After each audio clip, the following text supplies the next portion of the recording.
you hungry, dog? I am. Boom. Dre, you're the biggest Warriors star who we don't know much about. Give me one surprising factoid about Draymond Green. One surprising thing about me is that I'm super chill. Yeah. Like, no one expects me to be super chill. Like, I think everyone thinks I'm just like always on 10. Like, with no chill, and I'm the complete opposite. You have a switch you flip. 100%. You know, as a competitor, it's just different. Like, you know, you want to be, you're going to do anything you can to win. Thank you. And that's just who I am. Like, it's no hard feelings. I think people take it personal, but I don't really care. But like I always say, it's just basketball. And who I am as a basketball player, it's not me as a person. One of my favorite things about traveling, being out here unplugged from my day-to-day, is it gives you a fresh perspective on things back home. You feel me? Absolutely. Absolutely, 100%. What fresh perspective have you gained? Any epiphanies or, you know, some sort of inspiration that struck since you've been out here? It's just about always being open to stuff. Like, I think so many times we all just get set in our ways and think our way is the way. And, you know, one thing I always get when I'm traveling is, like, just be open to more stuff. Like, you don't know what it is or what it's going to lead to. But, like, just be open to more things. And every time I travel, I get the same feeling, like, just that same exact feeling. In what way are you closed off back at home? Man, a bunch of ways. Like, just always think I'm right. Always think I know my way is the best way. I hate being wrong. But just, I think that's the most important thing. It's not necessarily that it's one specific thing, more so than one thing that ranges over a broad horizon. And I think that's big for me. Give me an example of something you were wrong in that you're like, I hate to admit it, but I was wrong. Maybe on the court. Oh, on the court, that happens often. I mean, you talking, it could be something simple as like, Steve will call a play. And I'm like, no, let's run this play. Sometimes it works, but when it don't work, be livid. Steve is livid? Yes. And then just to be the next play, he called the play he called. And does it work? I be hoping it don't. You're at the forefront of this generation of athletes who has the courage to speak to social and political issues that are important to you. Rather than bait you into saying something, trip you up, I'm going to pass the mic. What do you want to say about the state of America right now? I just don't think America's in the best state we've ever been in. I think it's great that a lot of people are stepping up and using their voices to try to help spark whatever change it is that they believe in. But at the end of the day, everything could be worse. And, you know, I just always try to keep that mindset, you know, that everything could be worse. But I don't think it's a secret that right now, you know, we're not in the best place we've ever been as a country. What social or political issue is most important to you that you want to speak to? Taxes. No. It's like, what an interesting call there, Draymond. I think for me,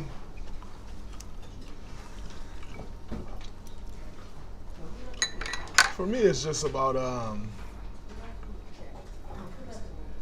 like the way African Americans are treated, whether it's police brutality, whether it's a lack, you know, of opportunities, whether it's, you know, the way our school systems are set up in the African American community, they're not the best. You know, just think it's important that, you know, resources that others are given they should be spread around more equally than they are. And I just think they aren't. You look at the police brutality, obviously all that stuff is well documented. Frequently spoken up on, and a lot of people are trying to do things about it. Yet we're still having the same problems. Like some of that stuff definitely needs to change. So let me ask you this: the president disinvited you from a ceremony that you guys weren't going to attend anyway. I'm guessing you're not going to go this year. Fair? Right. Absolutely not. Under what circumstances would you engage with the president in a conversation about these issues that you're talking about? Or is it just not going to happen with this particular guy? I don't think it'll happen. The thought of thinking about what would that conversation be is kind of pointless. So I don't see that happening. So it's not something that I even think about or consider. It's not. So you try to address the issues that are important to you, police brutality and the unfair allocation of resources through other means outside of that White House. Yeah, so that's the thing about me. Is I don't just speak up. Like, oh, everybody think I should speak on this, I'm gonna speak out. Or, oh man, like that's creating a lot of buzz, I'm gonna speak up. If it's not something that touches me and it moves me a certain way, then I'm not gonna speak up on it because if I'm not passionate about it, I won't be educated enough in that area to speak up on it. And I think, that's important, not just speaking out. I think you kind of kill the message a little bit when you're just speaking out just to speak out and it's not something that you believe in. If it's something that you believe in, great. And so I'm a firm believer in, if it's not something that really moves me and it's something that's super serious to me, I just leave it alone. Want to talk some ball? Let's do it. Yo, 3 titles in 4 years, going for your 3rd straight and 4th in 5. Has that set in?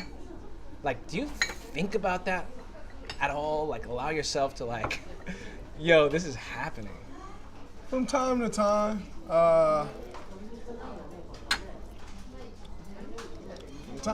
I think about it,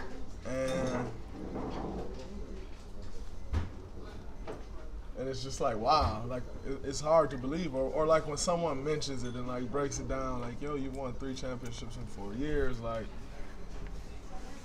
just sit back and think about it, like, wow, that's incredible.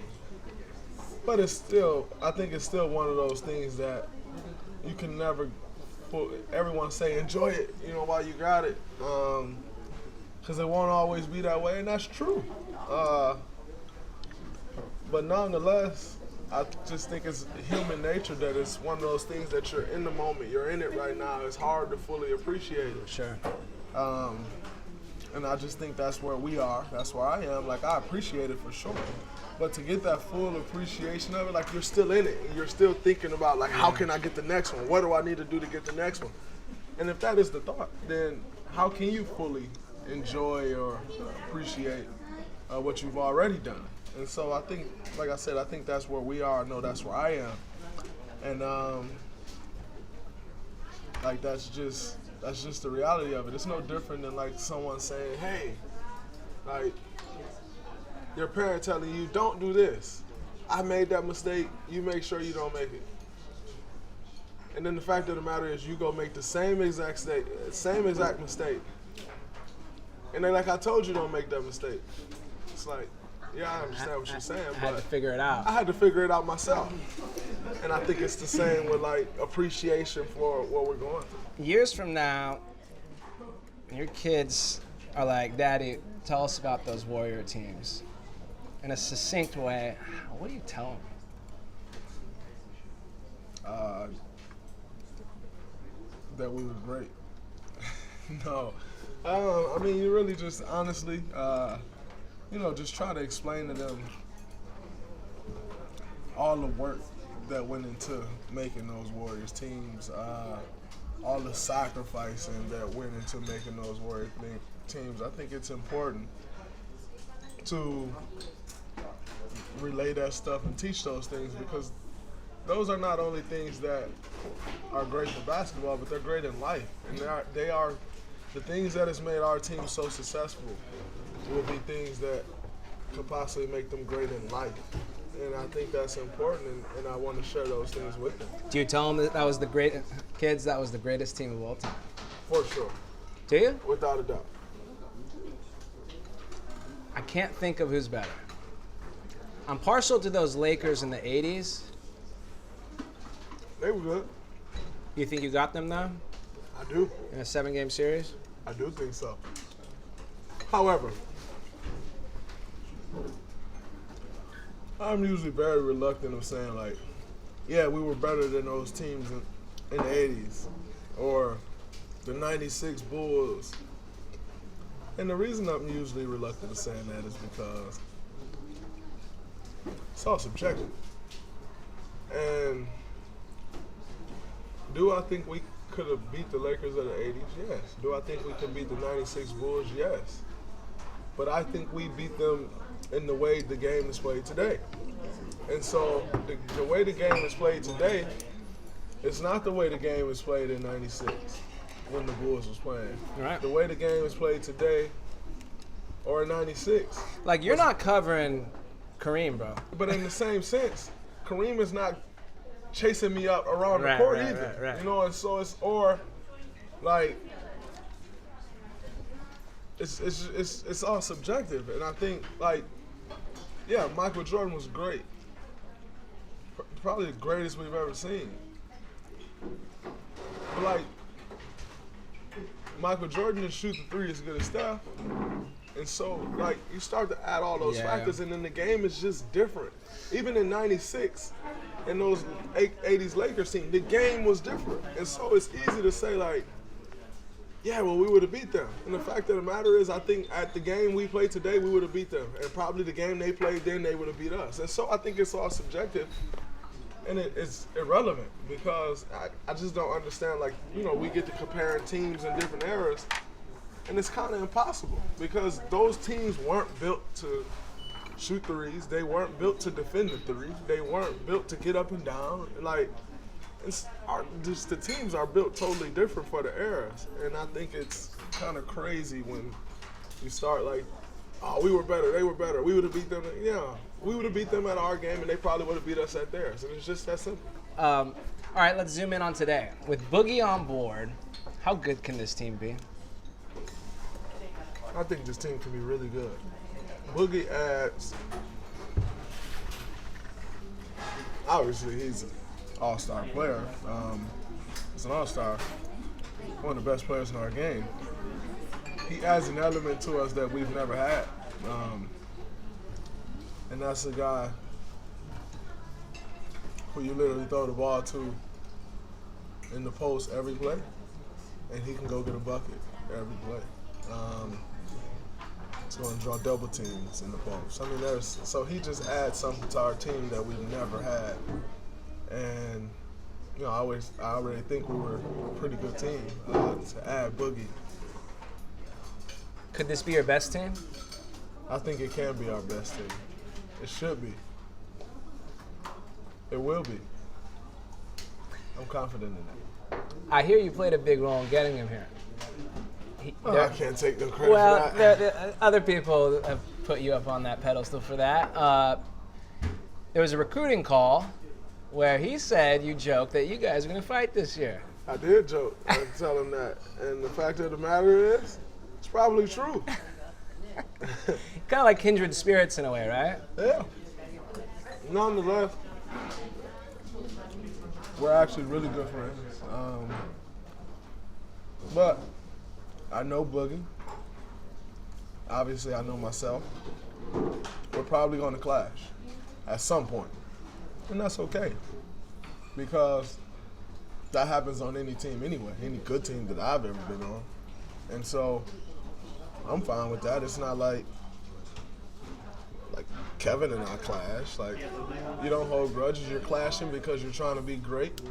And I may not think he's doing something that's adding to our greatness. Or he may think I'm not doing something to add or to help us reach that greatness. And have a problem with that. And somebody needs to speak up about it. And so it probably will happen. And that's okay. Whatever happens, we move on.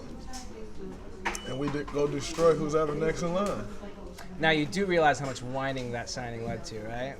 How much what? Whining from the outside world. There goes the super team ruining the NBA again. On a scale of 1 to 10, with 10 being it makes you want to pull out your goatee, how annoying is that to hear? Not at all. It don't bother me one bit. I mean, we got the same salary cap everyone else got. We got the same luxury tax to abide by that everyone else does. We got to practice just like everyone else. We put our shorts on and tie our shoes up just like everyone else. And the whole super team ruining the NBA, it don't bother me one bit because if someone else can do it, they would. And you like being the villain, don't you? I don't mind it. It is what it is. It's cool with me. But it's super team. Also, like, no one said we were a super team when I was drafted in 2012, right. 35th pick, and Clay was just finishing his rookie season, and Steph was trying to prove to the world that he was healthy. Nobody said it was a super team then, and yet us three guys are still there and a part of the core that we built. But no one likes to acknowledge the fact that we were all drafted. Homegrown, you're homegrown. Like, all right, I think Kevin. the super team stuff really sped up when you guys brought KD. Yeah, but we had already won a championship, and we had already just played in a second straight championship, losing in 7 games. So we were already pretty damn good. Much of the negativity has been directed at him. You guys have had his back with the cupcake T-shirts and all the rest. How do you think he's handled it? I think he's handled it well. I think everyone handles things differently. And so some people have said, oh, why is he responding to this person? Or why is he responding? Like C.J. McCollum this offseason. Because that's how he wants to handle it. At the end of the day, when he step on the court, he don't go out there saying, oh, these people saying. He go out there and he destroy everybody like he always has. And that's the most important thing. I think he's handled it really well. And, the one thing we told him, when we were meeting with him is, listen, you come to us, everybody's going to have something to say, and it's like we're in it with you. You'll never go through anything with us by yourself. And I think we've stood true to that. There were early reports that LeBron was considering coming to you guys. Probably better than he didn't, because the basketball world would have lost their damn minds, right? They would have. But I didn't think that was true, which obviously it wasn't. He was considering it, was the report. I don't even think that's true. You know him well. You don't think that's true? No, not at all. How do you feel about the Warriors-Cavs rivalry coming to an end? It's definitely over. Definitely. It's over for sure. But honestly, to me, it felt like it was over last year. Because before the title? The last title win? It just wasn't the same. Like, that wasn't the same team we was facing the previous 3 years. The 3 years prior to that. And so, we were facing them in the finals for the 4th time, but that was a different team. You take Kyrie off that team, that was a completely different team. So to me, it felt like it was over already. The rest of us are very happy about that. That rivalry kind of sucked, though.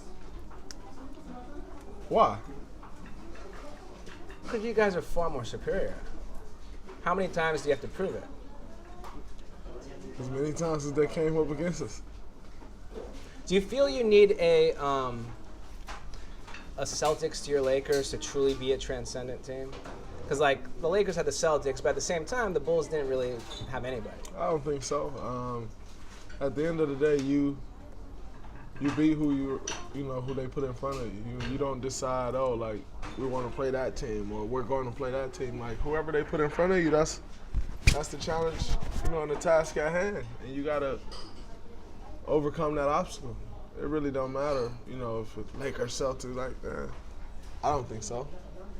On the personal rivalry front, is the Tristan Thompson-Draymond Green rivalry over? Is it just beginning? Was it ever a rivalry? There's bad blood. I think there should be bad blood if you play somebody 4 years in a row in the finals.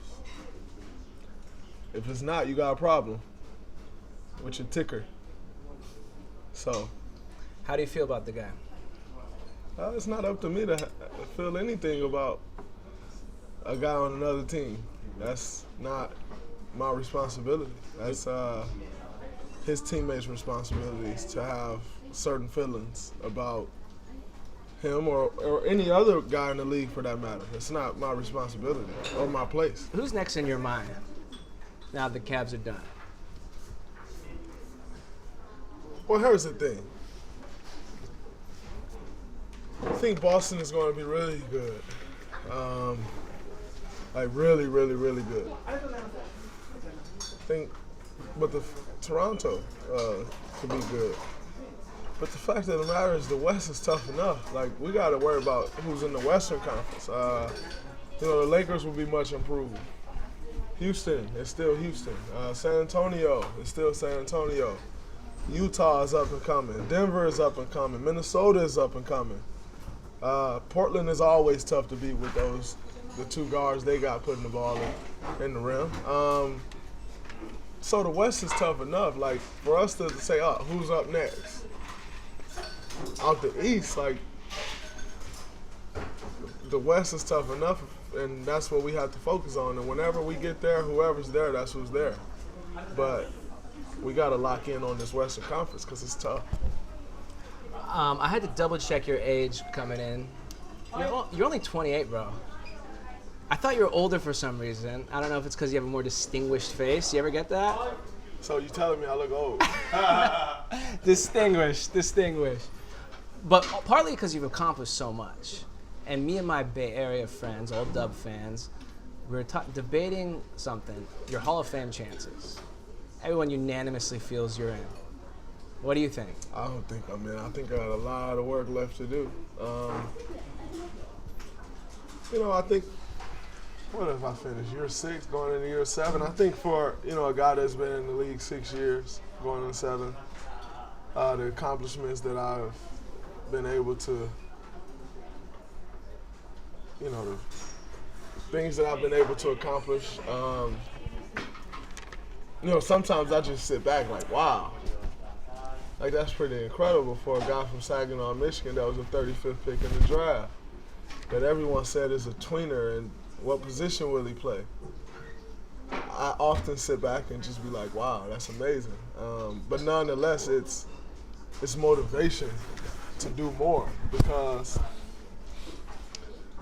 they didn't expect me to do that, what I've done. So now the goal is like, how much more can I add to that resume? And how, can I really solidify myself for this Hall of Fame? Like, the Hall of Fame was never a thought for me. Then all of a sudden I started looking, I'm like, yo, that's actually an attainable goal. Like, it's pretty incredible. So it's definitely a goal of mine. And like I said, I sometimes just sit back, and look like, man, 6 years, wow. It's pretty amazing. Do you have a number in your head for how many rings you want before you hang them up? No, I don't like putting a number to things. I just want to get as many as I possibly can. The feeling is too good to not try to get that feeling again. When we won our first championship, my biggest fear in the world was to never experience that feeling again because it was that good. And that's still a fear of mine. It's not my biggest fear, but it's still What's your biggest fear? I don't know. I mean, I got a son. Like, my biggest fear has to be something involving him. I'm not sure exactly what that is, but it's it's something involving him. You're in the Hall of Fame of a different sort, the Trash Talk Hall of Fame. Yo, how far back does this go? Were you talking mess to like little Billy in the playground or what? Absolutely. Man, listen, growing up in Saginaw, if you didn't talk junk, you couldn't survive. Like, guys just yapping away. Like, I know some of the quietest guys. You have to talk. Like, that's just the way it is. You know, you grow up playing against the old heads at the Civitan Recreation Center at Vets Park, the BB Center. Like, they are yapping the entire time, and if you're not yapping back, you're gonna be the weak link. So I grew up that way, and it just became a part of who I am. Steph was asked on Bill Simmons' podcast for his favorite Draymond stories. You know what he said? No.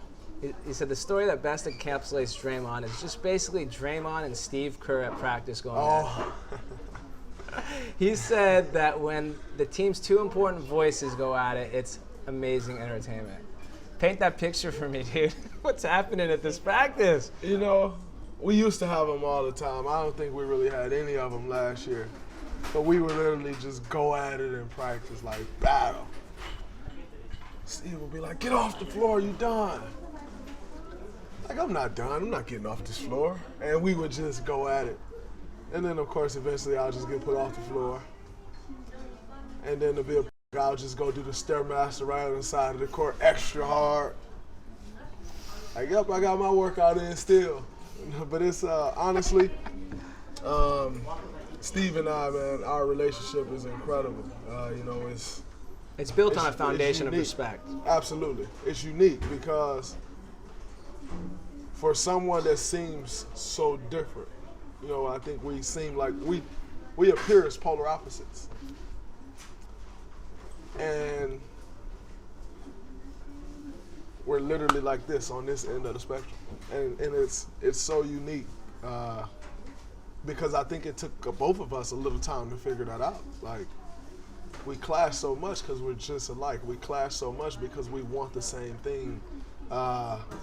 You know, we see a lot of things the same way. You know, sometimes I'll go to Steve like, hey, we should do X, Y, Z. He's like, man, I was just thinking that. Or he'll call me like, hey, Draymond, I was thinking blase, blase. And I'm like, man, I was going to call you and say that. But it's just like, you know. Those are the things we don't hear about. Absolutely. Like, great relationship. But we definitely, and a lot. In the past, we would butt heads a lot. Not really anymore. I think I've grown up a lot. And I think also Steve knows me now. Like there was one time where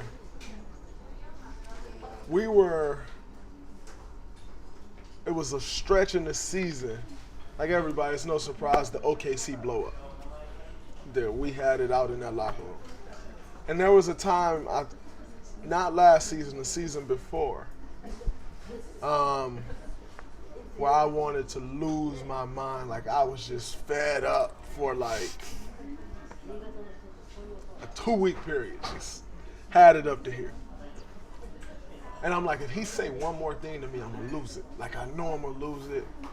If he say one more thing to me wrong, I'm gonna lose it. And he ain't said a word to me. He knew. He wrote me a letter. 3-page letter. Gave me the letter. In the envelope. He said, hey, I want you to read this when you get time. And the first line to start the letter was, first sentence. I wanted to write you this because I wanted you to read this with no emotions and just sit back and think, or something of that nature. I can't tell you what the rest of the letter said. I balled it up and threw it away. Huh. Because when he did that, I said, wow, this guy really know me. He know even if he tried to pull me to the side, I was going to lose it. This guy really understands and gets me. Not only do he understand and gets me, but he put effort into understanding me. Not changing me. he put effort into understanding me, and that meant so much to me that I didn't need to read the rest of the letter, because at that point I knew, I said, oh, he understands me. I don't need anything else. Like, I'm fine. And we were playing Philly the next day, and everybody told me, like, first 2 minutes of the game, he looked to his coaches and said, Draymond back. Like, I was out of it. I said, Draymond back. And I felt like, honestly, I was back. How do you think you are perceived, though? I think I'm perceived as a which is funny to me, because I think if someone think I'm a that I'm okay with you thinking I'm a because that means you 100% don't know me. And if you want to create an assumption about what you watch on a basketball court, or you want to form an opinion on what you watch when someone's competing or when they're doing their job, then good for you. But so why would I care? And I know you're so far off is ridiculous. Well, you're being unfair to yourself because you're also perceived as the engine of an all-time team. What's that responsibility like? I'm perceived to that as some, and some I'm perceived as the guy who get carried by the All-Stars. So that's cool too. But honestly, that Are you aware of the engine thing, like as you're in it? Yeah, because I understand my role. You know, I think one of the most important things about basketball or any team sport for that matter, or any team in general, whether it's a business, you know, whatever it is, the most important thing in forming a team and being a successful team is understanding your role and being the best at your role that you can possibly be. And I know for our team, that's my role. Like I am the engine, I am the guy who brings the energy, I am the vocal leader, and I understand all those things and I embrace them and I try to do the best that I can each and every day. And it's tough, you know. Like, I'm not allowed to have off days. Like, I have to bring it every single day, and if I don't, it's a problem. And they will call me out on my problem in a heartbeat. Like, Mike Brown literally come up to me all the time and say, Draymond, you probably got the hardest job. You have to bring it every day. And honestly, it's challenging. But what's life without challenges? I enjoy it. If we accept that you're the engine, can we also accept that the engine runs too hot sometimes? Absolutely. Can you control it? Can you control the fire, or do you have to like let the fire burn and that occasional flare up is like a necessary evil? I think I've done a better job of channeling it. I would agree with that. I wouldn't say control it, because I don't want to control it. It's not something that I say, man, I need to control this, I need to control that, because it's what makes me who I am. Like, if you think I'm great, like, that's what makes me great. If you think I'm good, that's what makes me good. If you think I suck, well, that's not what makes me suck, but whatever. Like, that's what makes me who I am. And so, control it for what? Like, if that's what's going to give me an edge over the guy in front of me, what am I trying to control this for? Channeling it into the right thing, using it the right way, is more of a word that I like to use. But controlling it? No. Well, I don't want to control my advantage. That makes no sense to me. Yeah. And so it's never the fire, the passion that I have and play with, and it's never something I try to control. And it'll never be anything that I'll try to control, because it's what's made me who I am. Why control it now? Let me ask you this. Do you have any regrets? No. Zero regrets? None. No regrets. How does the 2016 suspension sit with you in the finals? It is what it is. Stuff happens. I got suspended. Game 5, we lost. I don't regret it, because at the end of the day, if the same thing happened right now, I'd do the same exact thing. I am a man before any basketball. And that'll always take precedent over any basketball game for me. And so, what if I had to regret anything, it would be regretting putting myself in a position to where one decision could be made for me to get suspended. It wouldn't be that decision that I made then. Yeah. And so, but however, I don't regret any of it because it's like I said, I'm a man before anything, and I'll put it like this: if you're in your office working,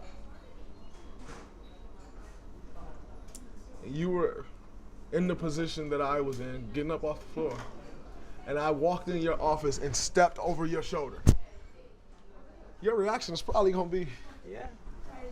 so I was in my office and someone stepped over me. Period. I took a poll of those same Bay Area friends. Not one person holds that finals loss against you. I Not do. One. I do. Do you? Uh-huh. But you don't regret it, but you feel like you've lost that finals for the Warriors? Yeah, I do. Because it changed the series for sure. So I do think I did. But I also don't think we would have won these last two if we won that one. So it is what it is. Everything happens for a reason. And I learned so much from that just for life moving forward. That means way more to me than winning a basketball game. I've learned so much from that, and it's helped shape who I am today. So, but I take credit for it. I take the blame for it. It's okay. To Tokyo. Absolutely.